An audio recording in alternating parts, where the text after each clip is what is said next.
So, so some of this really is going to be an invitation for you to either put your feedback in the chat or to raise your hand, and we can unmute and you can provide your feedback at that point. So let's go ahead and get started. Next slide, please, Drew. So today's agenda is to do some introductions. I want to make absolutely sure that you guys all are aware of the folks that are on this call who work for JI. And we also have our LCO specialist, Jenny, on the call. And so I'm going to recognize those folks. Then we're going to talk about walk-in procedures, handling of wait lists and unmatched children, new applications, children with IEPs, 3-year-olds, and answer any of your questions. That's our plan anyway.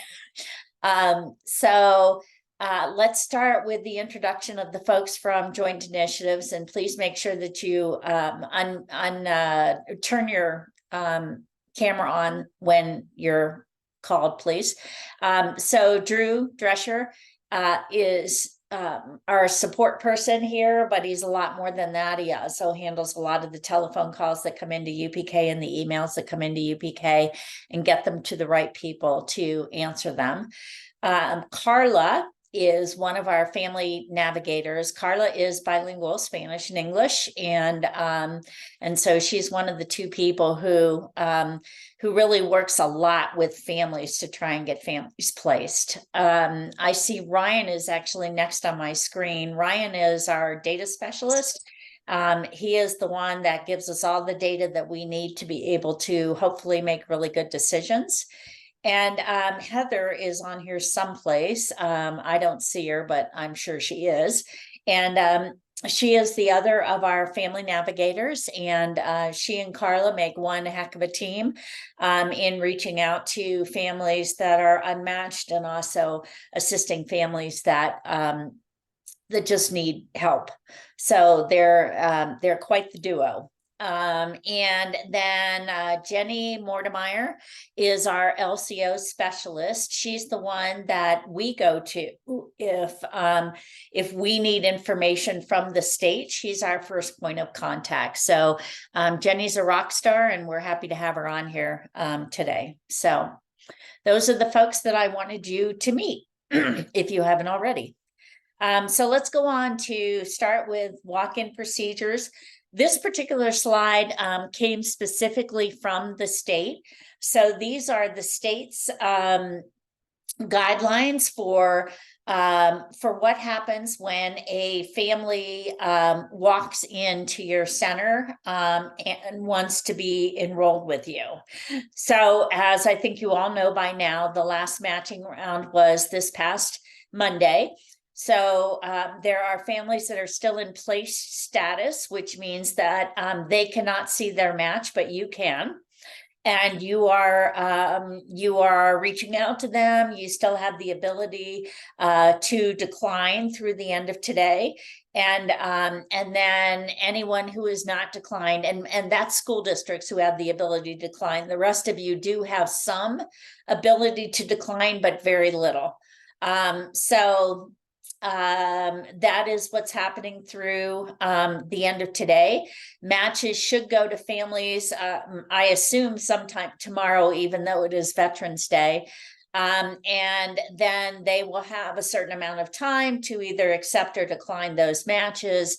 And it's not at all uncommon, as you all know, that when you talk with a family and they say, yes, I want that match, or no, I don't, even though they're in place status and can't see it, I often get an email from a provider saying this family wants to attend with us. Please go ahead and accept on their behalf. And we just go ahead and do that so that the family doesn't have to go in and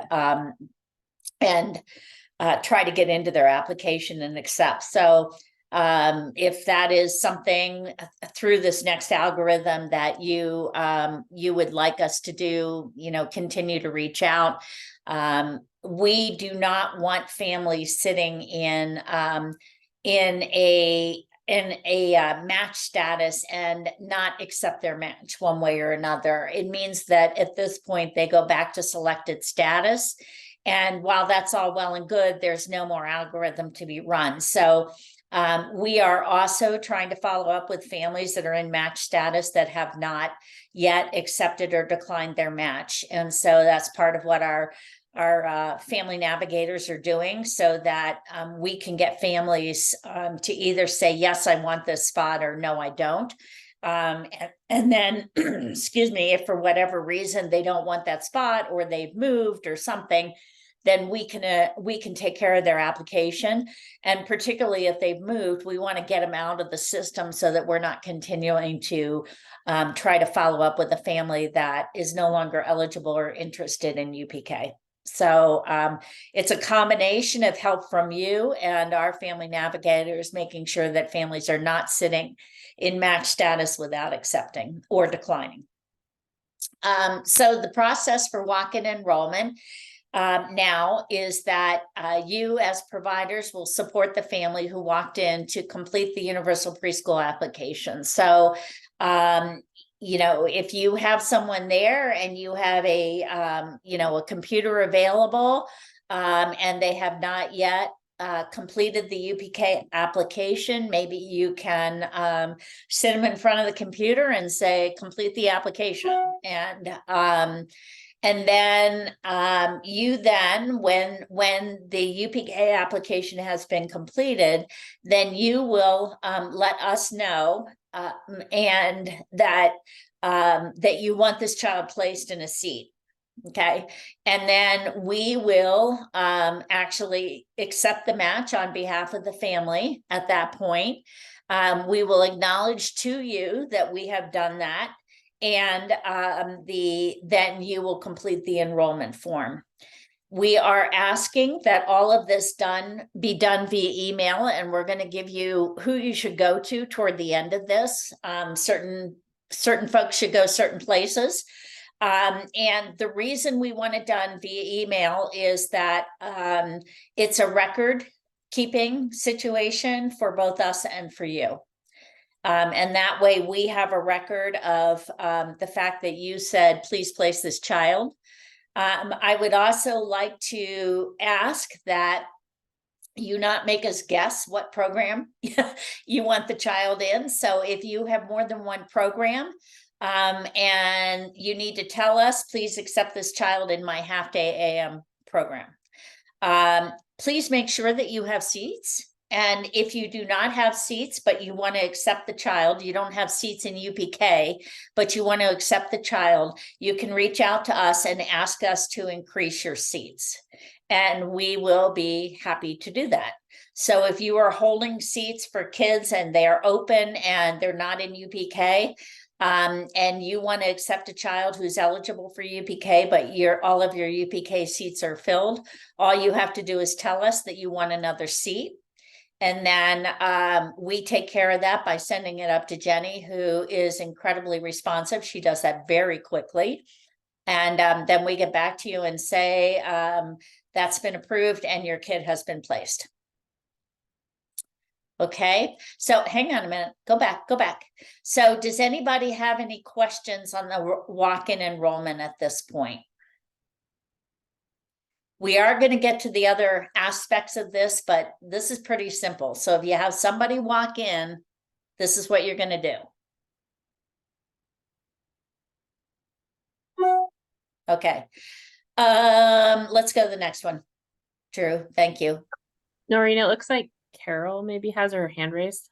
Oh, sorry, I can't see it because of where my computer is. Thank you. Carol? Yeah, my only question is, when you say after you've completed your part of the UPK process that you want us to finish the enrollment, you're talking about in the UPK system. We just go ahead and do the acceptance and saying what date and et cetera, correct? Yeah, yes. And just as a reminder to you that the state is now only paying for children who are enrolled status. And we do not enroll families. You have to. Okay, so I just wanted yeah, to confirm that part. Yep. Good question. All right. Okay. So here's where we're going to start to ask for some feedback from you. So because there is no algorithm anymore, and therefore there is not a need to be concerned about lottery numbers or equitable access, we've spent 6 months doing that, and so now it's time to just get seats filled and get kids in. So we're proposing that you build and manage your own wait list for the remainder of the 23-24 year. We are also proposing that JI send you any children who are on your wait list and who are unmatched in the UPK system, if you are their first choice. We don't want to, lots of families have 6 or 7 providers that they're on their wait list, and we don't want all 6 or 7 providers having to address that. So we're only going to send you, we're proposing to only send you families for whom you are their first choice. Okay. If the family contacts us and says, you know, I want to be on 2 wait lists, then we're going to ask them to prioritize which one they want first and which one they want second. And we will actually tell you as the provider, you are the second choice on this family's wait list. We will not allow families to sit on more than 2 wait lists. It's just too hard to manage at this point. So, so we're going to send you that information. And then, so what we're asking from you is, what is the minimum information that you need to be able to contact these families? So the reason we're asking that question is because this is all personally identifiable information, and without the family's permission to actually do this, what we really want to do at this point is make sure that we're only sharing the minimal amount of information for you to be able to access, you know, to handle your wait list is basically what I'm trying to say. So wait a minute, I need to pull the chat up here. So this is kind of weird, but there we go. I think that, you know, what do you need? Because we're still in the process of trying to get from the state permission to share a certain amount of information, and don't have that permission yet. So Donna says names, email, and phone numbers is the minimum.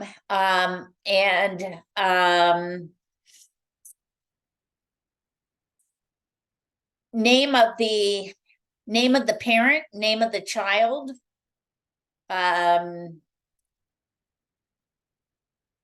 Jenny, what are you thinking at this point would be something that we would not get into too much trouble for? Yeah, I mean, I'd be hesitant to send date of birth as well. And I think I like the possibly parent name, child name, phone, and email. I mean, obviously we need to still get all of that approved, but I think that leaves us a pretty good, we're protecting a lot of the private information with that request. Okay. Yeah, I was thinking that Anita, that date of birth was probably more than we should be sending at this point. You can, when you contact the parent, you can always get that information directly from them.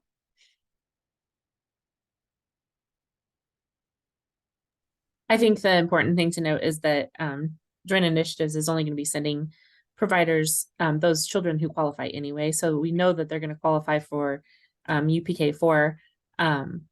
And then at that point, if you guys do enroll them, then you can get that information. Right. So Carol and company, you'll just have to trust us that we're only going to send you children that are eligible, and we'll tell you whether or not they're 4-year-olds or 3-year-olds according to your cutoff date. And obviously 3-year-olds are only going to, well, we'll talk about 3-year-olds in a few minutes. So if we can get that approved, name of the parent, name of the child, email and telephone number, if they have one, then I'm hoping that that's sufficient for you to be able to manage your wait list. And as I said, you can always call the family and get whatever other information that you want to manage your wait list. But I don't feel comfortable with that coming from us at this point without the parents' permission to share that. Workable?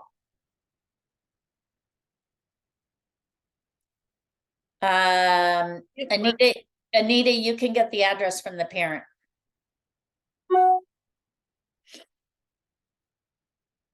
You're also confirming at that point that that they want to sit on your wait list, which is probably not a bad thing.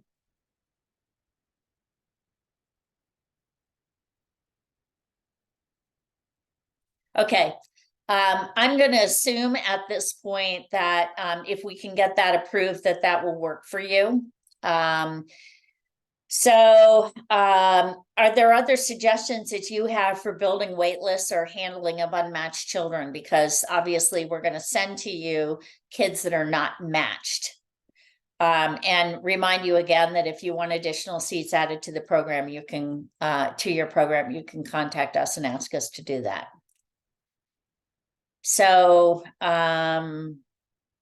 is there anything else that that you can think about? Well, I'll tell you what, let's go back to that at the end after we go through the rest of this information, because I may in fact cover the rest of this, and then we can discuss anything else you would like to discuss. So Drew, let's go ahead and go on. So with new applications that come in, we have requested that the state create a report for us with new applications. And we are proposing that if the application is not a result of a walk-in, i.e. you already have helped the family do that, and so we would check that. JI will contact the family's first choice to see if there is a seat, and will continue down the list of providers until the child is placed, if at all possible. If no seat is available, we will work with the family to identify a provider where a seat might be available. And if there is still no seat available, we will seek permission from the family to have the child placed on a wait list, and we'll contact the provider to do that. So wait a minute, back up, Drew, hold on. So do you have any questions or comments about the new application process specifically? So Noreen, this is Donna. So just to make sure I'm clear, it's just basically if they go to the website first instead of walking in with us, it's basically the same process of you guys contacting us with unmatched. If they select one of our sites, you're basically going to say, hey, this, it's going to be a one-on-one versus looking for a, place, blah, blah, blah status. Correct. Okay. Okay. Carol, we're getting to that.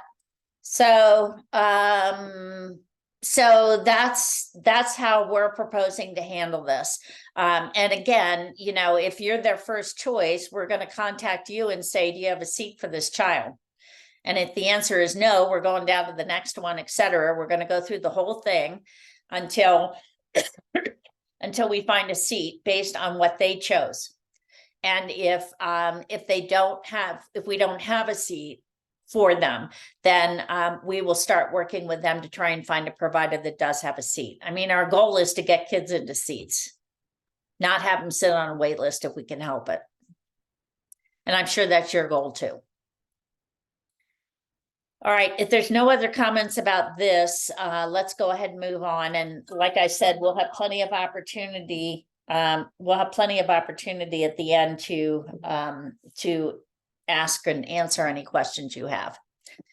All right, children with IEPs. So placement for children with IEPs must go to the school district or administrative unit, who will work with Angela Dellin at the state to place the child. That's the process that's being used right now. The school district or AU may contact JI to add an IEP into the child's application, but placement must be done in conjunction with Angela. Okay, and you guys have all been used to this. School districts, you've been developing your list, you've been developing your list, you've been doing your thing with Angela, so this isn't anything new. I'm just reminding you. Just as a reminder, families may decline services if they need a program that is different than what the school district offers. So if they need a full day program and you as a school district only offer a part day, they do have the right to decline the services. We certainly don't encourage that because, you know, kids with special needs benefit from receiving the services, but it is up to the family to make that decision. And non-school district providers can also decline to serve a child with an IEP if they do not feel that they can meet the child's needs. If you are in that situation, then I would like you to contact us to discuss, and then we will handle handle that in the child's application, because we really do want to try and find some place that can meet the child's needs. Because it's often a matter of whether or not the family can go to work or go to school. So we are going to, you know, that has happened where a non-school district provider has said, I just can't meet these families' needs. And there is the ability to be able to use that as a reason to find another placement for the child if at all possible. So, Carol, do they still need to fill out the UPK application if you want to get paid for the child? Yes. So the application needs to be filled out. Then nothing changes with regard to children with IEPs.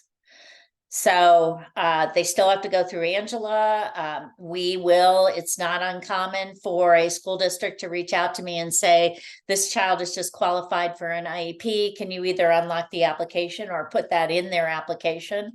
And I generally just put it in so that the family doesn't have to go in and do it. But I don't put it in unless I hear it from you. Not from the parent, because some parents actually don't understand what an IEP is. And so, you know, I want to hear it from you that a child is qualified for an IEP in your district. And then I'm happy to put that in, but I'm not allowed to do the placement. And so you need to send that to Angela on your IEP list. So how does this impact kids that qualify through Child Find for an IEP? Carol, hopefully I just answered that question for you. But if not, please ask it again in a different way. Okay, let's move on to the next one. So 3-year-olds, or to be more specific, children who are 2 years out before kindergarten, can only be served by their home school district through UPK. And again, this shouldn't be a surprise to anybody at this point. Families have been known to go in and put every school district that surrounds them. Then that school district has to decline them because they're out of district. And so we are planning with new applications for 3-year-olds will only go to the home school district and nowhere else. So we will go in and we will make sure that any other choices that are on there are withdrawn. And leaving only the home school district. And then we are planning to ask you to notify us as to how you would like us to handle these applications. So as an example, School District 3 does not serve 3-year-olds with Gen Ed 3-year-olds. And so they may just want us to say, please don't even send them to us, just deal with it. But others of you may want us to send them to you and for you to either place or build a wait list. So we're asking for each one of you to tell us how you would like us to handle any new 3-year-old applications when the family lives in your district. And please send that in an email so that we have a record of it. Anyone that I don't hear from in a school district, we will reach out to and we will ask that question. So would really be helpful if you would tell us what you want to have happen there. Now, to be clear, a family of a 3-year-old may be in accepted status, but that does not mean that you have to serve them. Okay. And so at this point, I'm assuming that if you have left them in accepted status, that you have access at that point to all of their information. And so you're building a wait list with that. And I might also say that when we send you the wait list of your kiddos, we're going to send them to you in lottery order number. You can use that or not. But, you know, if you want to continue to kind of honor the equity piece, you'll have it in lottery order number, and then you can decide at that point if you want to use it. Cheryl? So we're talking about the current school year. Are we talking about next school year yet? No. Okay. Decisions have not been made for the next school year, although there's a proposed framework that is out there that is still being reacted to. That is not the topic of this today. Okay, thank you. Mm-hmm. All right, next. Quick question. I don't know if you saw it in the chat. So as community partners, we just continue to stay in contact with the school districts that we're partnering with 3-year-olds, and just continue to have them send us information. Is that correct? Yep. Okay. Because the funding for 3-year-olds is going to the school districts, and whether or not they partner with a community provider is up to them. So you certainly want to stay in touch with them. All 3-year-olds will go to the school district. Okay.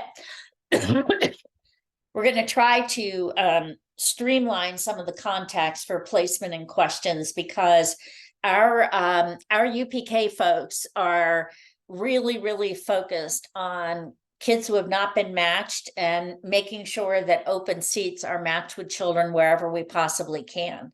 So school districts and CPCD should continue to contact me via email for placements and adjustments to wait lists, etc. You have been doing that, and I need you to continue to do that. Do not send it to upk@jointinitiatives.org. Because in almost every case, they just send it to me and it slows down the process. So all other providers should send requests to upk@jointinitiatives.org. And if they need my help for whatever reason, they will then send it to me. But your request to have children accepted, walk-ins accepted, etc., should go to upk@jointinitiatives.org. We will not accept that information over the phone. So you must send an email at this point, because we have to have a record of what we did. And then, as I said, emails allow all parties to track the requested actions. JI will acknowledge via return email when the action is completed. All right. So before we get to questions, I just wanted to remind any of you who did not necessarily know this, that we have started provider roundtables. We're holding virtual provider roundtables monthly. We are getting a set of slides every month from CDEC that is information that they want to make sure that is communicated to providers. And it also gives us an opportunity to answer your questions, to seek feedback, or provide more in-depth information on certain topics. We're going to do one for November and December because of the holiday season. It is on November the 29th. 11 o'clock for school districts, 1 o'clock for centers, and 6 p.m. for family childcare teachers. And the registration is on the jointinitiatives.org UPK page. And the topic for November will be successes and challenges in the 23-24 UPK year. We want to give you the opportunity to say this part worked pretty well, but this part we think needs to be addressed. And we'll make sure that everything that is on the list of this worked well and this needs to be addressed is sent to the appropriate people, so that if it has not already been on the list to consider, that it ends up there. Okay, we may be in a position at that point to share some things around the planning for 2024, but that depends on where it is in the process. I will tell you, however, that before I forget, that there is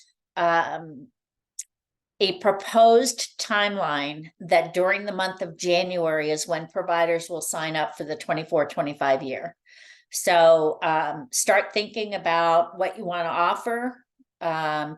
If you want some assistance in talking through how to support additional revenue, blend money, whatever, please reach out to me so that I can set up a time to help you with that and talk that through. That I can't imagine at this point that will be pushed back, but it could. But I think you need to be prepared for signing up in January.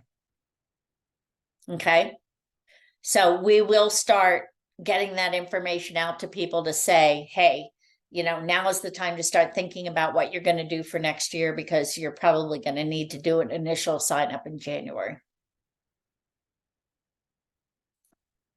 All right. The last slide is just questions. So let's go ahead and take down the screen sharing, or the screen sharing at this point. And so if you have a question or a comment, just go ahead and unmute yourself and ask the question. And if this gets too crazy, then we'll do hand raising.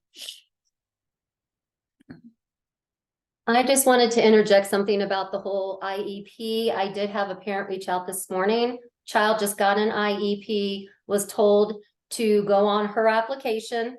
She was told to ask me to unlock it. She put the information, I checked it for her, and then she was working with D49 to have the child enrolled there. So don't know if that kind of helps with the IEP part of it, but it was like you had said, she did that, and then she was going to do that, and then I worked with the provider to make sure and followed through with the IEP part.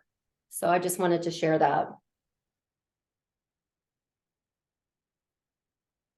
Okay, well, I can see some confused faces of the folks of District 49. So I'm going to go back to saying that I don't want to hear it from the parent. I want to hear it from the school district. I cannot tell you the number of applications that we have that it says that the child has an IEP when in fact they don't.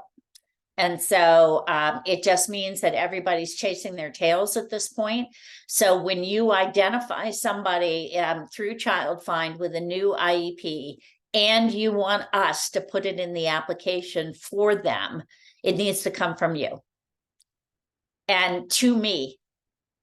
Okay, because I'm handling school districts. So and then from there, it's up to you to work with Angela Dellin as to where the child is placed. And we're not going to do that. We're not allowed. Okay, any other questions or comments at this point? Does this all sound workable for you? Noreen, it's Carol. Totally off topic. Did Shay have her baby? She's being induced tomorrow. Oh, that's exciting. Yeah, I think this is doable. We just needed more clarification. So this meeting was very timely. Good. I thought that the meeting was being recorded, Noreen. Can we get a copy of that? It will be posted on the UPK page. Okay, thank you. Yep. Along with the slides. What else? What have we missed?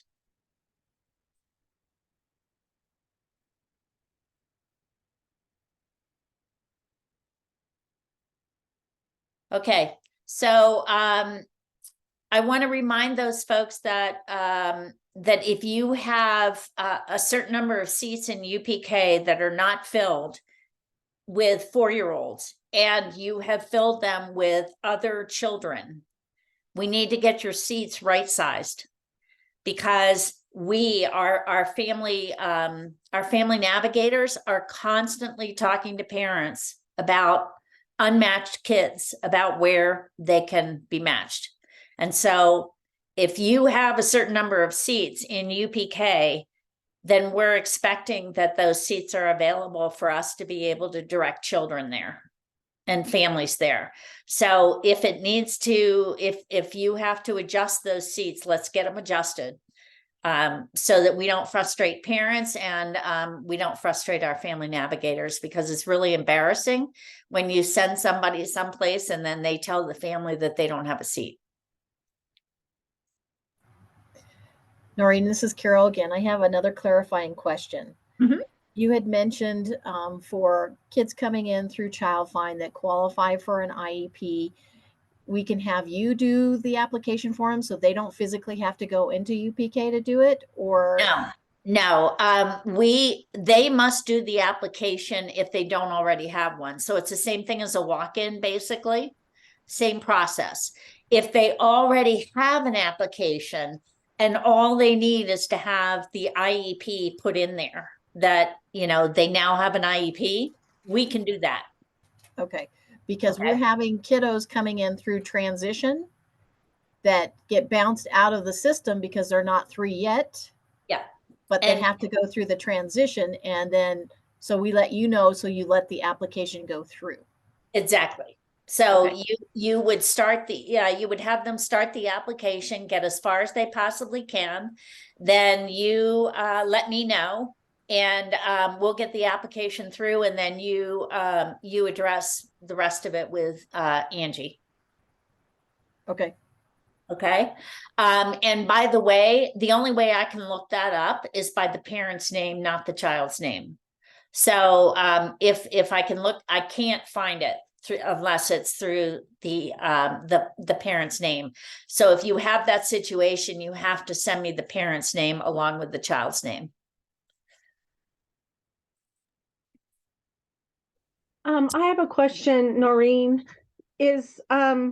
Are home providers able to be a partnership with the districts, or is that something we have to call the districts and talk to them about to see if that they would do that? Or have you Yep, heard of that? that's completely up to the district. Okay. They choose their own community partners. Okay. Thank you. Uh-huh.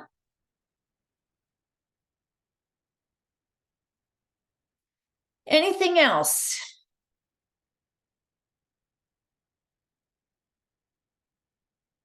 All right. Any question off this topic, as long as we're here, that you need some clarification on? One last thing. This is Carol again. When will we get the wait lists from you that are currently in the system? Yeah. Well, first of all, I have to have at least tacit approval from the state that we can share that much information with you. It's, they're very concerned about personally protected information, as I know you are too. And Absolutely. so the bottom line is that that's part of the reason why I asked Jenny to be on this call today, is so that she's aware of what we came up with. And then you will get that information once I get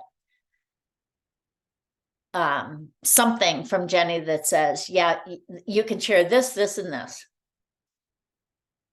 Okay.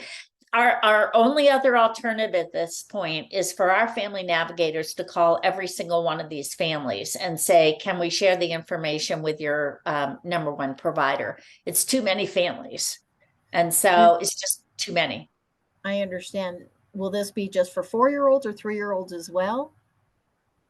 You do not have 3-year-olds on a wait list. If you do, they're your wait list, not ours, because every 3-year-old goes directly through to you. I do realize that many of you have actually declined 3-year-olds and therefore don't have that information anymore. If for whatever reason you want that information, can't believe I'm gonna say this. You know, I guess you can send me an email and say, we'd really like, you know, the first 20 3-year-olds on the list according to the lottery number that we declined. But I'm not, because you've already declined them, you've already seen their information. I'm not going to ask the state for permission to share that information. You've seen it already. You just declined them. So therefore they went away. So I'm going to send you that information, but I don't want to send you the entire wait list if I can help it, because that is a lot of work on my part. Absolutely. My last question, hopefully, is that do we wait until we get those wait lists before we even consider a walk-in if we have a drop? Nope. So the kids on those wait lists for UPK get kind of dumped on because we don't have their information. You can wait. I just said you didn't have to. Okay. Okay.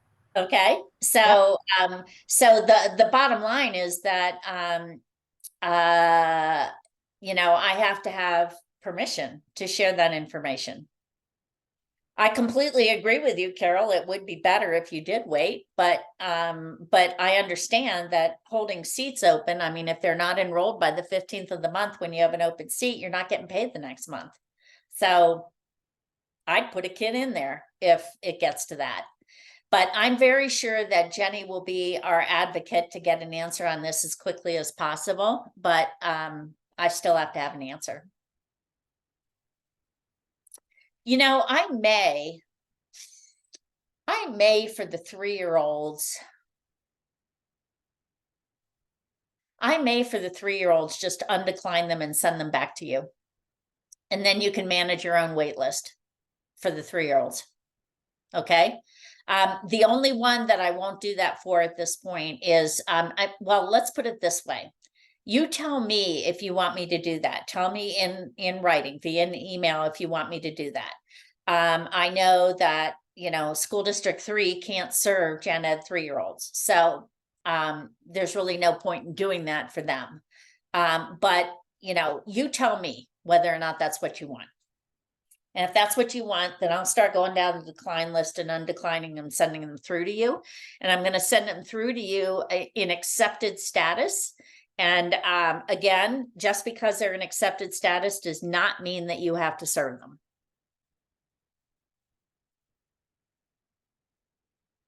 Noreen? Yeah. Donna here. Can I, since this is just like an other topic stuff, can I just do a shameful plug right here and just say, to any of CPCD school partner districts, I know I've been in touch, or Crystal's been in touch, but if there are any kiddos that are not being served, that you can't serve, please send them our way, because we do have open seats.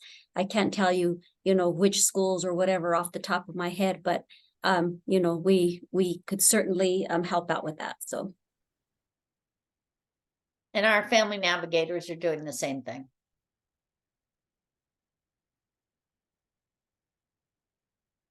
Any other questions, comments?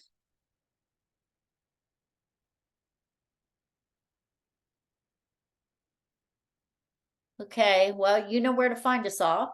And please come to your respective roundtable on the 29th, if at all possible, and give us some feedback of the things that that you want to make sure that either JI looks at in terms of our own processes, or the state looks at in preparation for 2024.